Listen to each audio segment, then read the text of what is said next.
In a fabulous storybook house a block off Sunset Boulevard, a lovely girl lay on a bed of strawberry velvet and white satin. She was crying because fate had been unkind, or so it seemed. Debra Paget, actress, wept because a role she had been promised had gone to another young star. Consoling her was her mother Maggie, a brisk and loving buffer in the two different worlds of Debra, when the pieces of those worlds need picking up and putting back together again. The role she had lost was replaced by another one, an even better one, not long afterwards, and Debra Paget was happy again.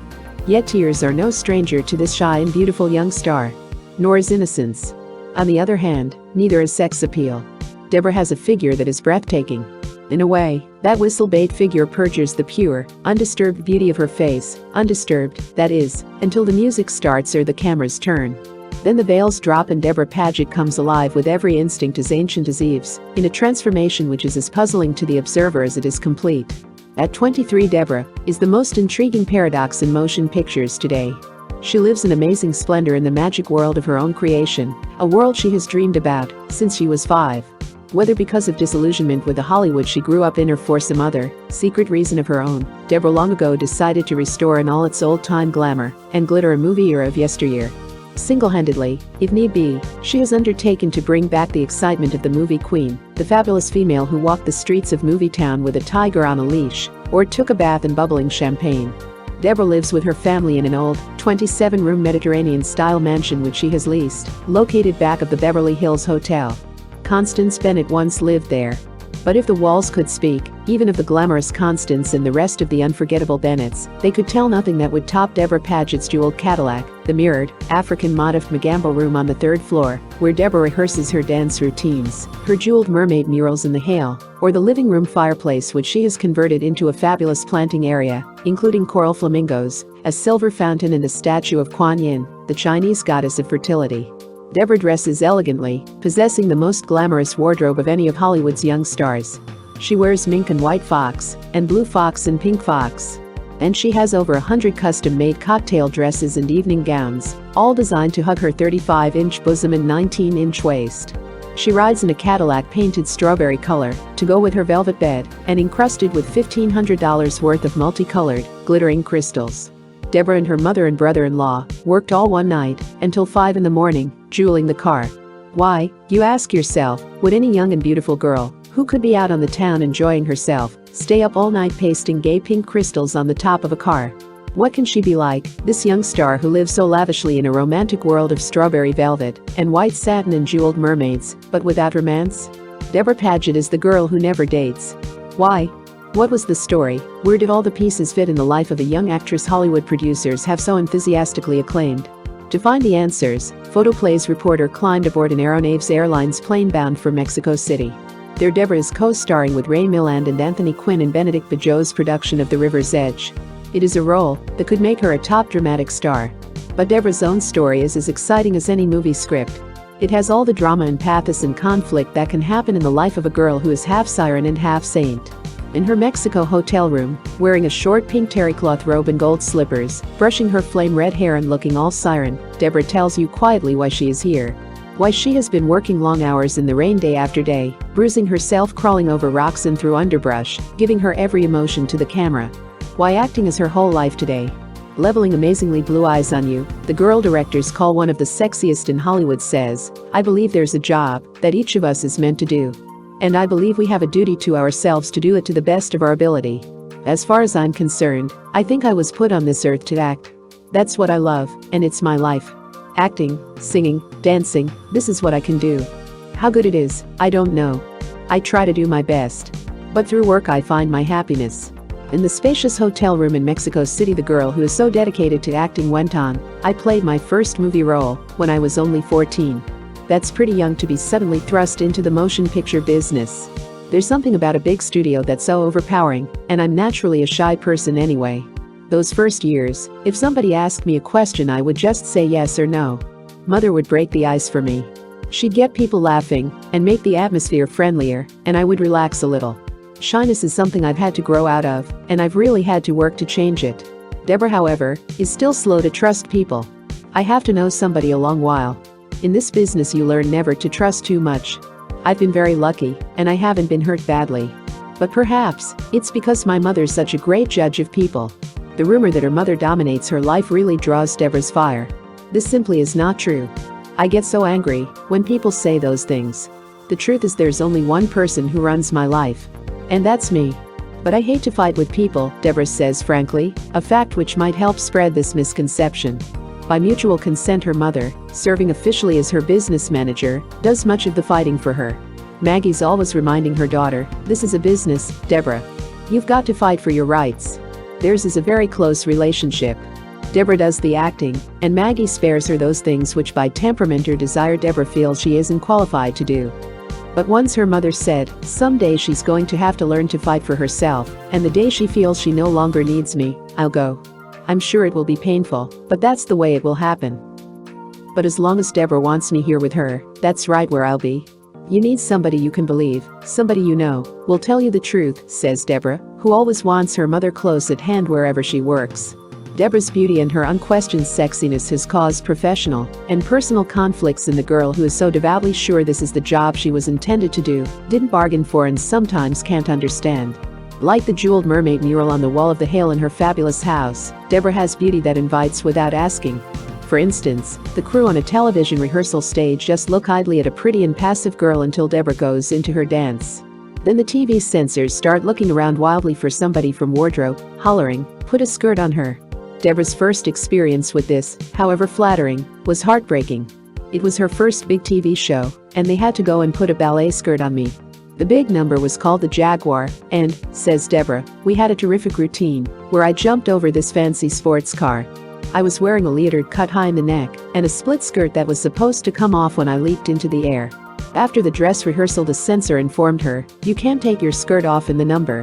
"But I have to," Debra protested. In order to jump over the car. The wardrobe department hurriedly whipped up a billowing skirt of chiffon and the censor said, "You can't wear that either." Through the chiffon, the outline of a flashing, very sexy pair of legs could be seen. Finally they sent to the costumers and, as Debra says, got a ballet skirt that came down to my ankles. They sewed it on me after the show had started. What a hassle. They were sewing, and I was crying, and my agent was saying, "You don't have to do this, I'll pull you right out." And I was sobbing it was too late, and I had to go on. They shot my routine in a dark corner of the stage, so dark, in fact, that a friend who watched the show at home called up to ask, when did Debra go on? Debra's personal life has caused the usual speculation among columnists. In Mexico City there had been an absurd romantic rumor. They'd had me eloping with the hotel manager, Debra said. Mother and I went to a cocktail party given by the ambassador of Panama. I thought we were going with the assistant manager and his wife, whom we knew, but when we were about to leave, a stranger presented himself to escort us. I thought he had been sent by the ambassador, but he turned out to be the manager of the hotel. A photographer took his picture with me at the party, and the papers ran it. Later, the ambassador's wife wanted to provide a wedding for us. I told her, Debra said laughingly, "Don't you think you're rushing things a bit?" As Debra herself says, she can fight when there's a real reason. Although it's general knowledge that Debra Paget doesn't go out on the town, a local columnist called one evening recently and wanted to arrange a date with Debra for a personal friend to attend a preview. "Do you think she will go?" he asked her mother. "I'll put Debra on." "You talk to her," said Maggie. The guy went on at length in a patronizing tone, as though he were doing her a favor, and finally Debra had enough. "Look," she said, "if I won't go with those who call me direct, I sure won't go out with a blind date." And she hung up on him. "I've gone to a few premieres, but I always go with Mother," Debra says. "I get such a kick out of it when somebody calls and says, you're invited to such and such party afterward. Please tell your escort to wear a bow tie." I have to laugh, thinking how Mother would look in a bow tie. Debra's story begins in a house on High Street in Denver, Colorado, right across the street from where Douglas Fairbanks Sr. was born. Little Debra Lee Griffin was fascinated by the house and never tired hearing about the great Doug. She haunted Ellich's and other theaters where her mother, Margaret Gibson, a legitimate actress, performed in those early years. Debra Lee loved the play acting, the glamorous costumes and the wigs and makeup. This was a magic, happy land and she wanted to be part of it. She begged for this business before she could even talk, her mother says. Debra is a real ham. She cannot live without acting, and that's the full definition of the word. To the cute, tow-haired little girl with the serious, wide blue eyes her mother would say, when you're old enough to know whether you have the guts and the backbone it takes, then we'll see. When her mother and her older sister, Tila Loring, went out on the road with various shows, Debra lived for the moment when they would come home, bringing some of the magic back with them. My sister, Lisa, and I would get into their wardrobe trunks and dress ourselves up in the oddest get-ups. Whenever he could, Debra's father would bundle up the younger Griffins in the family car and they'd trek across the country to Cheyenne, or to Chicago or New York, wherever Debra's mother and sister were booked. Backstage, any backstage, whether Elitch's, or the Gaiety in New York, or an old burlesque theater, was an enchanted world to Debra Griffin. She would watch, wide-eyed, saying nothing, and missing nothing. When Tila Loring was signed to a Paramount contract, Hollywood was the Griffins' home base. And little Debra was tired of just watching the show. She wanted to be part of it. "Sit down, Debra, I want to talk to you," her mother said. Maggie Griffin had been in show business since she was 5, and she told Debra what success would demand. The sacrifice it would involve. "If I work with you and help train you to be an actress, and the first time your little friends come over and you say, 'I'd rather go out and play,' you're finished." And she added, "Learning to act is not like taking a piano lesson. It is work, work, work." Yes, Debra said, she knew. And she would work. For a solemn-eyed little girl, this was like taking a vow. And Debra did work. She took tap and ballet lessons. She studied with her mother and with actress Queenie Smith. She played Joan of Arc in a children's theater group. She was merely a child, but she brought tears to everybody's eyes, her mother says. And one day, a day in a gamble that was to decide the future of her life, Debra walked with her mother and her brother, Frank, through the magic gate of a motion picture studio. Margaret Gibson knew Ivan Kahn, then talent head at 20th Century Fox, and he had once told her, "When your children are ready, bring them out to me." Debra and her brother tested together in a scene from Wilderness, and Kahn agreed they were both very good. They had talent, no doubt about that. But the studio was cutting down on its stock players and could only hire one of the children. Their mother was to decide which one. "That was the most difficult decision I've ever had to make in my life," Maggie says slowly now.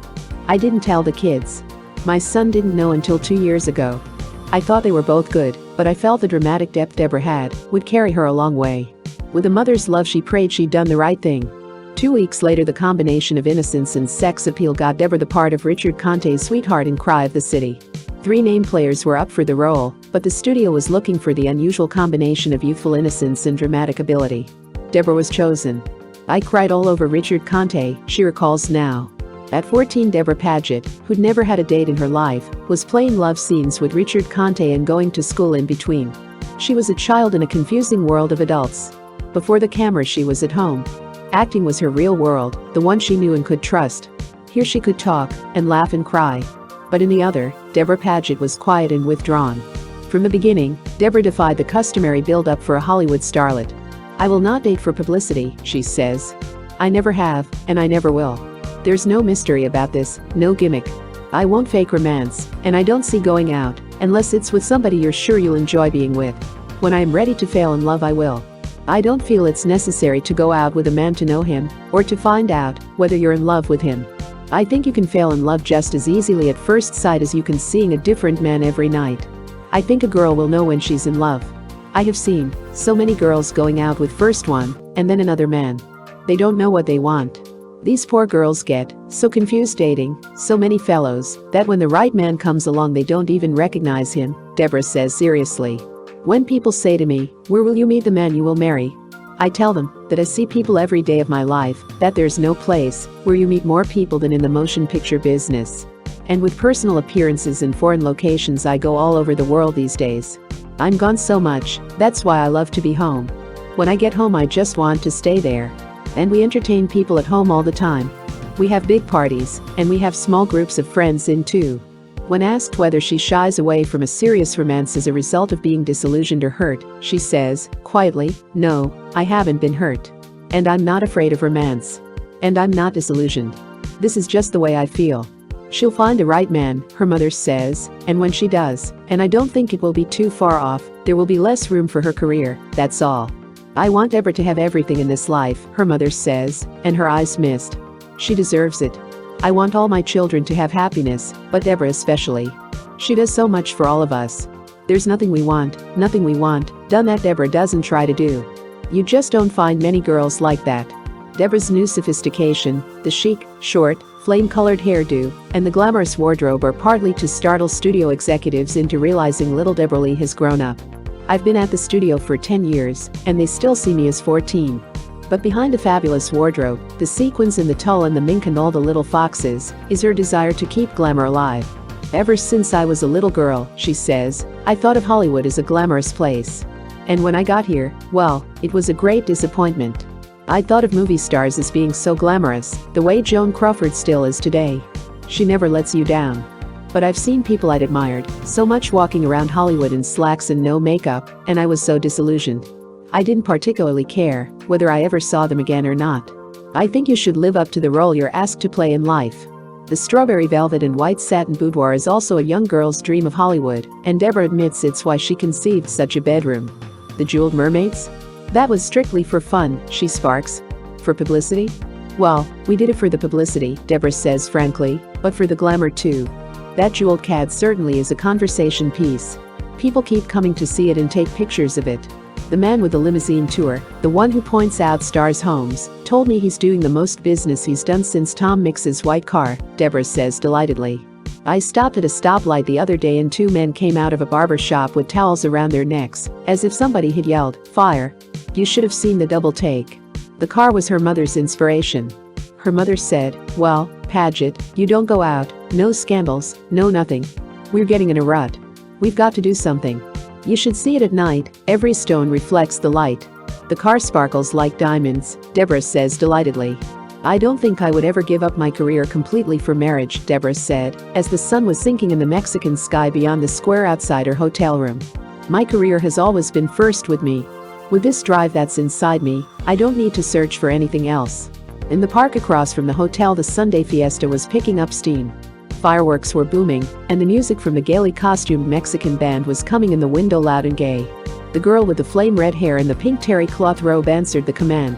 One gold toe began to tap, her eyes sparkled and her lips parted, and her body seemed to dance without moving. Debra Paget was becoming Eve's daughter again. Photoplay magazine, March 1957.